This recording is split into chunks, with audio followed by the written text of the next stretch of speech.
Lesson 5 नागरी लिपि 1 में question number 1 गुनकर मुल्ले ने मिडिल स्तर की पढ़ाई किस भाषा में की है?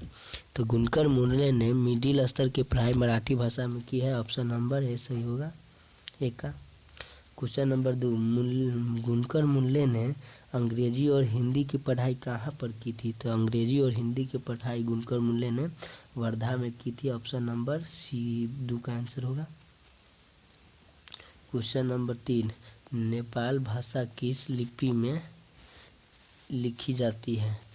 नेपाल भाषा किस लिपि में लिखी जाती है? तो ऑप्शन नंबर इसका डी हो जाएगा, देवनागरी लिपि में।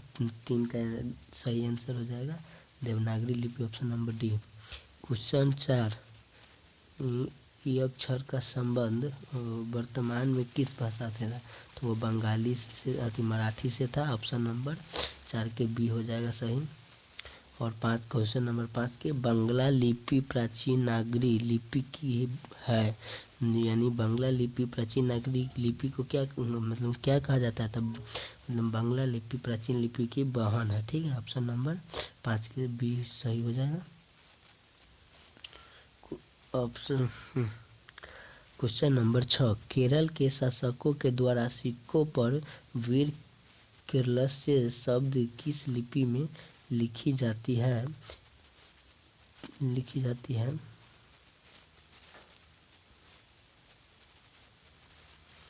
एक में है नगरी लिपि, 2 में है ब्राह्मणी लिपि, 3 में है नंदी नागरी लिपि। तो इसका करेक्ट आंसर हो जाएगा ए नंबर नगर लिपि। ठीक है। क्वेश्चन नंबर 7 पहल किन राजाओं के लेखों के लिपि को ही नंदी नागरी लिपि नाम दिया गया था? तो क्वेश्चन 7 का ऑप्शन नंबर ए में है देवगिरी के राजाओं को, बी में है विजयनगर के राजाओं को, तो और सी में है राजकोट के राजाओं को, और डी में है चोल राजाओं को। 7 का करेक्ट आंसर हो जाएगा बी नंबर विजय नगर के राजाओं का। ठीक है। और क्वेश्चन नंबर 8 हो जाएगा टकसाल का संबंध है, टकसाल का संबंध है सिक्कों से। 8 के नंबर हो जाएगा, 8 के ऑप्शन नंबर ए हो जाएगा। टकसाल का संबंध सिक्कों से है। Question number 9 Shravana Belagola. Question number 9 Shravana Belagola स्थान का संबंध है वह है जैन धर्म से। ऑप्शन नंबर ए इसका सही हो जाएगा। क्वेश्चन नंबर 10 किस शासक ने अपने सिक्कों पर राम सीता की आकृति और नगरी लिपि में रामस्य शब्द अंकित करवाया था? तो इसका ऑप्शन नंबर हो जाएगा 10 का आंसर हो जाएगा ऑप्शन नंबर सी अकबर ने, 11 अकबर ने। ठीक है। और 11 क्वेश्चन नंबर 11 नगरी लिपि शीर्षक निबंध के निबंधकार है? तो नगरी लिपि शीर्षक निबंध के निबंधकार गुनकर मुल्ले। ऑप्शन नंबर 11 के ऑप्शन नंबर ए सही हो जाएगा। क्वेश्चन नंबर 12 नगरी लिपि शीर्षक पाठ किस पुस्तक से लिया गया है? तो नगरी लिपि भारतीय लिपि की कहानी से लिया गया है। कहानी से लिया गया, ऑप्शन नंबर 12 के बी सही हो जाएगा। और क्वेश्चन नंबर 13 मराठी भाषा की लिपि कौन सी है? तो जो मराठी भाषा की लिपि है ना वो देवनागरी लिपि है। 13 का आंसर हो जाएगा option number C. Question number 14 सिद्धम क्या है? तो सिद्धम एक प्रकार की लिपि है। ऑप्शन नंबर 14 के ऑप्शन नंबर डी सही हो जाएगा। क्वेश्चन नंबर 15 किसे देवनागरी लिपि की संज्ञा दी गई है? तो वो है काशी, मतलब 15 क्या हो जाएगा बी नंबर, काशी को देवनागरी लिपि की संज्ञा दी गई थी।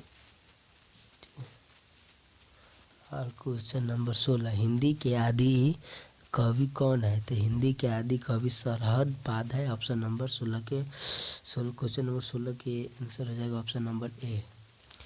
और क्वेश्चन नंबर 17, अमोघ अमोघ वर्ष कौन है था? अमोघ वर्ष कौन था? तो वो प्रख्यात राजपूत राजा था। ऑप्शन नंबर बी सही हो जाएगा 17 के। तो क्वेश्चन नंबर 18, मिहिर भोज की ग्वालियर प्रस्तावित किस भाषा में है? तो मिहिर भोज की ग्वालियर प्रस्तावित की संस्कृत भाषा में है। 18 के सी नंबर सही हो जाएगा। 19 के, बेतमा कहाँ है? तो जो बेतमा है वो इंदौर में है। 19 के ऑप्शन नंबर ए सही हो जाएगा।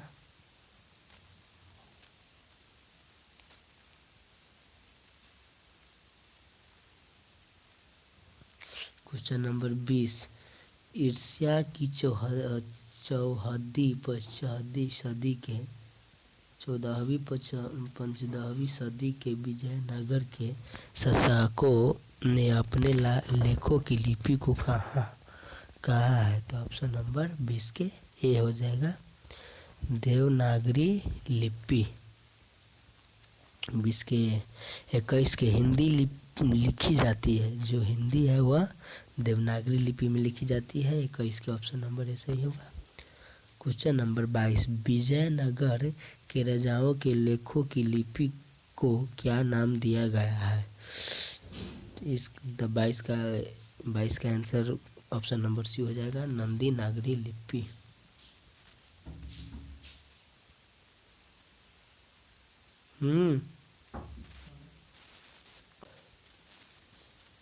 क्वेश्चन नंबर 22, विजयनगर के राजाओं के लेखों की लिपि को क्या नाम दिया गया है? तो इसका करेक्ट आंसर हो जाएगा ऑप्शन नंबर सी, नंदी नागरी लिपि। क्वेश्चन नंबर 23, नगरी लिपि कब एक सर्वदेशिक लिपि थी? तो जो नगरी लिपि है ना वो 18वीं 11वीं सदी में सर्वदेशिक लिपि थी। ऑप्शन नंबर 23 के सी हो जाएगा। क्वेश्चन नंबर 23 के आंसर हो जाएगा option number C. Question number 24, पहले दक्षिण भारत की नगरी लिपि क्या कहलाती थी? दक्षिण भारत की नगरी लिपि सिद्धम कहलाती थी। 24 के डी हो जाएगा आंसर। 24 के और ऑप्शन नंबर डी सही हो जाएगा। 25 के, गुणकर मूल्य का जन्म कब हुआ था? तो गुणकर मूल्य का जन्म 1935 ईस्वी में हुआ था। ऑप्शन नंबर 25 के क्वेश्चन नंबर 25 के ऑप्शन ए सही हो जाएगा। क्वेश्चन नंबर 26, गुणकर मूल्य का जन्म कहाँ हुआ था? तो गुणकर मूल्य का जन्म महाराष्ट्र में हुआ था। क्वेश्चन नंबर 26 के ऑप्शन नंबर सी आंसर हो जाएगा। क्वेश्चन नंबर 27, इन्होंने किस पुस्तक में पुरानी लिपियों की विस्तृत जानकारी दी है? तो अक्षर कथा। 27 का ऑप्शन नंबर बी हो जाएगा, अक्षर कथा। क्वेश्चन नंबर 28 के, गुप्तों की राजधानी को क्या कहा जाता है? तो गुप्तों की राजधानी को देवनगर कहा जाता है। ऑप्शन नंबर 28 के डी आंसर हो जाएगा। 28 के ऑप्शन नंबर डी आंसर हो जाएगा। 29 के, गुणकर मूल्य ने विभिन्न विषयों पर कितने निबंध लिखे हैं? तो गुणकर मूल्य ने 250 मतलब 250 यानी 2500 से अधिक उपनिषद निबंध लिखे हैं। ऑप्शन नंबर 29 मतलब क्वेश्चन नंबर 29 के बी सही हो जाएगा। 30 के क्वेश्चन नंबर 30 के, भारतीय लिपियों की कहानी किस प्रसिद्ध रचना है? तो भारतीय लिपि की कहानी गुणकर मूल्य की प्रसिद्ध रचना है। क्वेश्चन नंबर 32, इस्लामी शासक का आरंभ काल है। इस्लामी शासक का आरंभ काल है वो है 12वीं सदी। क्वेश्चन नंबर 31 के ऑप्शन नंबर ए सही हो जाएगा। और 32 में, गुणकर मूल्य की मृत्यु कब हुई थी? गुणकर मूल्य की मृत्यु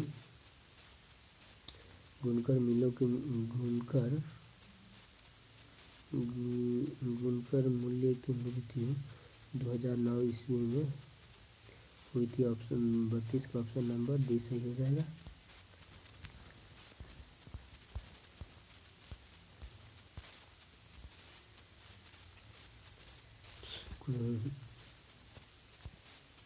क्वेश्चन नंबर 33, नगरी लिपि की आरंभिक लेख हमें कहाँ से मिलते हैं? तो नगरी लिपि के लेख मतलब दक्षिण भारत से मिलते हैं। ऑप्शन नंबर 33 के क्वेश्चन नंबर 33 के ऑप्शन नंबर सी सही आंसर हो जाएगा। क्वेश्चन नंबर 34 बेतमा दान पत्र किस समय का है? तो क्वेश्चन नंबर 13 का आंसर हो जाएगा ऑप्शन नंबर ए 1020 ईस्वी के। ठीक है। क्वेश्चन नंबर 35 उत्तर भारत में नगरी लिपि के लेख कब से मिलने लगे? तो उत्तर भारत में 8वीं सदी से नगरी लिपि के लेख मिलने लगे। ऑप्शन नंबर ए सही हो जाएगा।